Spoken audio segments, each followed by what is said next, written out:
Өнгөрсөн 20 гаруй жилийн турш улсын хурл болоод засгийн газраар тогтмол яригддаг сэдв бол өмч хөвчлээ. Гэсэн ч жил ирэх тусам төрийн өмчийн тоо улам бүр данхаадаг жишг тогтоод удаж байна. Тэгвэл энэ удаад төрийн өмчийн 102 компаниас 33 компаниг хөвчлөхаа аль биесээр мэдгдсэн байна.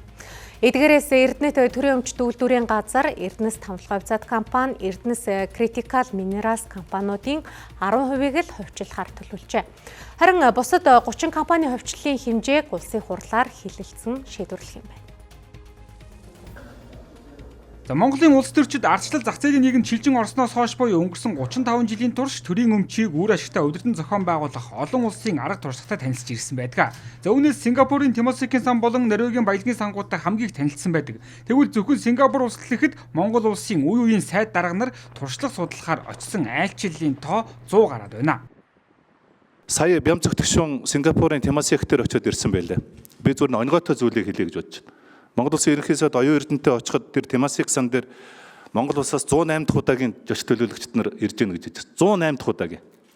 Тэгээ та нар төрийн өмчийнхөө одоо өөрчлөлт байгуулалтуудыг одоо хүртэл хийгээгүй юм гэж. Ер нь дэлхийн хэмжээнд манай монголчуудын хамгийн их очисон компани бол Тимосик, Норвегийн баялагын сан гэж энэ хоёр компани байдаг. Маш их судалсан, маш их мөнгө зарсан. Эргээд ямар ч үр дүн байхгүй. Жилийн хугацаанд өмч хөвчлөлийн явуулсан бодлогын маань үр дүн нэг иймэрхүү байдалтай байгаа. Энэ зүгээр худлаа хоосон PR биш үсттэй. Яг хувьчлагдах уу? Тийм болохоор одоо 80% та хэрэгжилтэй болохын тулд хэдүүлээ хамтраа цаахан ажиллая гэдгийг бас нэгдүгээрт нь хэлье. Хоёрдугаарт нь төрийн эмч компани 5% та байхад яаж хүн орж ирэх юм бэ? Санал нэг байна. Банкуд дээр ч одоо тийм үү зөвхөн одоо 20% гэсэн байж байгаа ингээд ийм одоо хачин одоо хязгаарлалтууд дээр хинч орж ирэхгүй. Тийм болохоор аль болох ахиу хувь яг стратегийн ач холбогдол бүхий гэсэн үзсэн салбар дээр төр тодорхой эзэмшээ. Бусдан дээр нь аль болох тийм үү 100% хүртэл таны одоо хэлж байгаа хөрөнгийн бирж дээр бол бид нэр бас одоо 100% оруулах гэх юм бол та хөрөнгийн биржгүй болох чинь ингээл бас одоо поп улсууднаас босоод ирж магадгүй. Цээнхүү 2028 он гэхэд төрийн өмчт 33 компани дор хаяж 80%-ийг нь хувьчлан гэж төлөвлөж байна. Ингэхдээ стратегийн ач холбогдолтой компаниудын 10 хүртэлх хувийг нь олон нийтэд арилжаалах юм байна.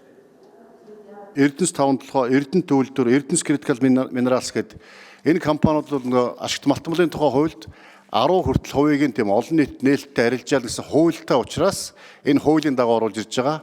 Үүнээс олсон орлогыг бол улсын төсөвтөөс төвлөрүүлэх.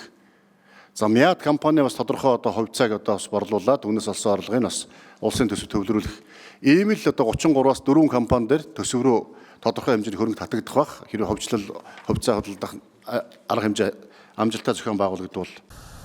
За түүнчлэн хувьчлалыг амжилттай хэрэгжүүлэхийн тулд гадаадын хөрөнгө оруулагчдад тогтоосон хязгаарлалтуудаа зөөлрүүлэх болон нэн тэргуунд Монголын хөрөнгийн биржийг хувьчилж үйл ажиллагааг нь сайжруулах шаардлагууд нэрлэгдэж байна.